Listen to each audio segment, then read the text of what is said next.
প্রিয়দর্শন পরিচালিত তাদের নতুন সাসপেন্স থ্রিলার সিনেমা হায়ওয়ান নিয়ে সিনেমা প্রেমীদের আগ্রহ এখন তুঙ্গে। সিনেমাটির চোখ ধাঁধানো টিজার প্রকাশ হওয়ার পর থেকেই এই রহস্যময় ও অন্ধকার জগৎ দর্শককে কৌতূহলী করে তুলেছে, আর সাম্প্রতিক এই ট্রেলার সেই উত্তেজনা দ্বিগুণ করে দিয়েছে।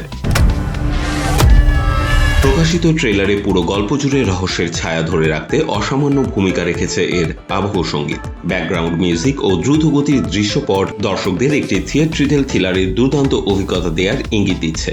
গল্পের কেন্দ্রীয় বিন্দু জুড়ে রয়েছে অক্ষয় এবং সাইফের চরিত্রের মধ্যকার মনস্তাত্ত্বিক ও শারীরিক সংঘাত। ট্রেলারে এমন কিছু স্পর্শকাতর মুহূর্ত তুলে ধরা হয়েছে যা পুরো সিনেমার চরম উত্তেজনাকে ধরে রাখে।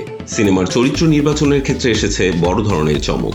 অক্ষয় কুমারকে এই সিনেমাটিতে দেখা যাবে তার ক্যারিয়ারের অন্যতম একটি ডার্ক ও নেতিবাচক শেডের চরিত্রে। অন্যদিকে সাইফ আলী খান নিজের অভিনয়ের সীমা ছাড়িয়ে গিয়েছেন এক দৃষ্টিহীন ব্যক্তির অত্যন্ত চ্যালেঞ্জিং চরিত্রে অভিনয় করে।